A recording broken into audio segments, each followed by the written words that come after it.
There in that deep position, all of his balls kind of flattened out. They hit the front rim, and that really put the pressure on him. And here comes Bird back in a familiar position. So let's see if anybody can upset the world, and that means Dale Ellis. Let me explain the coin toss here. They'll toss the coin, and the winner of the coin toss can elect to shoot first or second. The loser will then have his choice of baskets.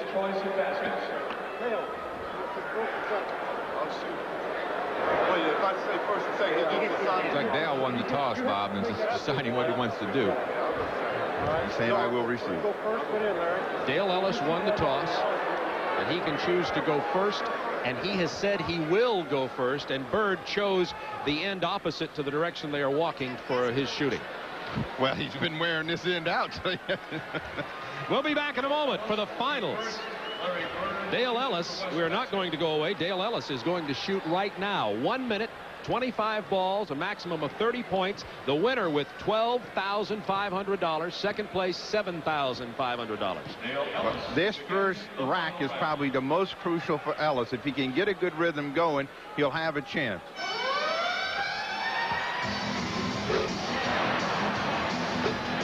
Well, he's got it going, like you said, Steve, 4 in a row.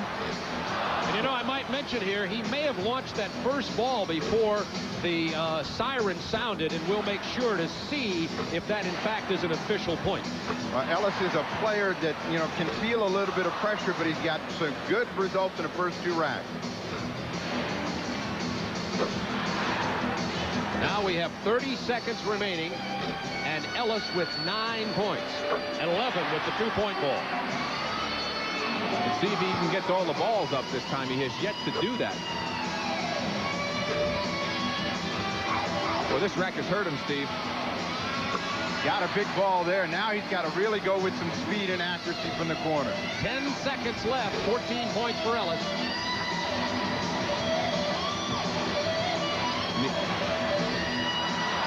He gets them all off. Unofficially, Ellis with 15, but we're going to hold just a second to make sure of that. The first shot may not have counted. And Larry Bird, the 2-time defending champion, nobody has ever defeated him in the long-distance shootout, is set to go right after we take a look at Dale Ellis. There you see Dale firing away. He got off to a terrific start, like you said, Steve, and I thought that that would get him going.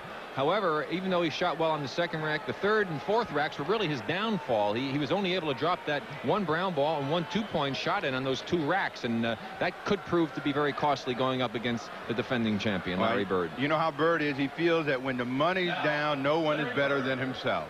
Watched him. He lined all those balls up to be in the perfect position on that first rack. I'm surprised he didn't do it on all of them. He has 60 seconds, 25 balls. He has to beat 15 points, a slow start. But he warms up as he gets going. 3 points out of the first rack.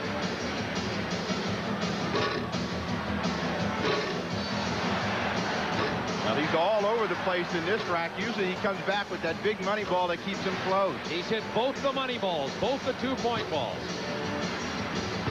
It's like he's over-adjusting. He's come up short, and then he's all of a sudden throws it a little bit long. He certainly doesn't have that normal Bird rhythm going for himself. He does not. And 25 seconds remaining. He has only 7. Has to beat 15.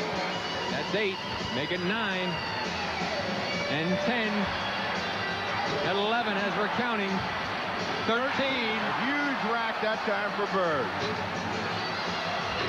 He's still got to drop one here quickly. 14. This is a tie for the money. Yo! Larry Bird at the buzzer with the 2-point ball. 17 to 15. Defends the long-distance shootout crowd at Chicago Stadium. Our winner is Larry Bird. Every fan in this section received a McDonald's VR gift card with your Ice water in his veins.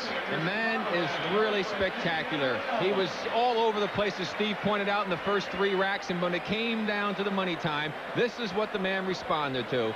He needed to make a couple down the stretch. He needed to make the last 3 to win, and he's down to the last 3. There's 1.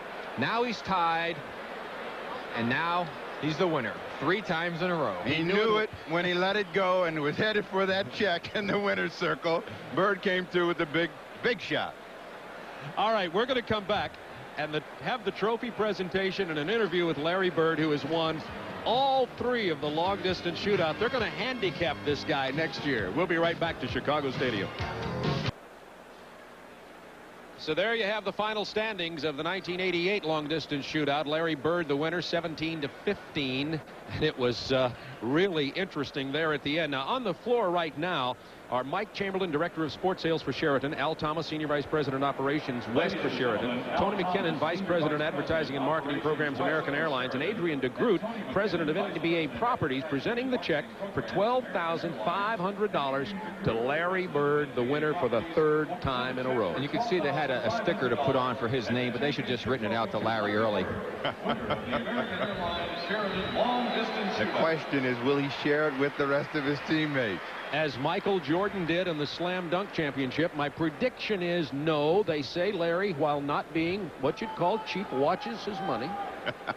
He's got more than most. Here's the presentation of the trophy. Wonder when they retire it, as how many will win. Who will be the next great outside shooter? And speaking of that, I'd be interested to hear what both of you have. And aren't there more three-point shooters coming along now because of high school and college three-points? There are, but again, the difference is being able to shoot what is considered a man shot from NBA range and being able to get some sort of rhythm. Bird is a set shooter, and he's got the technique down to a science. Thank you very much, Bob. I guess it was no surprise, but the dramatic way in which you won it this 3rd time is amazing. What were you thinking after the terrible start on that final round? Well, I just worried about getting the 2-point balls down after I missed the shots, but you know, I knew he just had 15 points, and I still had plenty of time. Once I got to the top of the key, I knew I had to make some shots. Those first 2 racks, the ball was all over the place. How did you get your rhythm back? Well, you have to concentrate a little bit more and take your time. A minute's a long time to get up 25 shots, so I just took my time and was just hoping that someone would start dropping for me. With names like Al Capone and John Dillinger, Chicago's had some memorable shootouts. Maybe not stakes this hot, but nobody cooler under pressure. You really thrive in this. Well, it's a lot of fun. You know, the guys come out, and it's a little bit harder than it looks. I got out there, and I knew I had to beat 15 points. And I just took my time and made some shots at the end, and everything worked out for me. Congratulations once again. Thank you.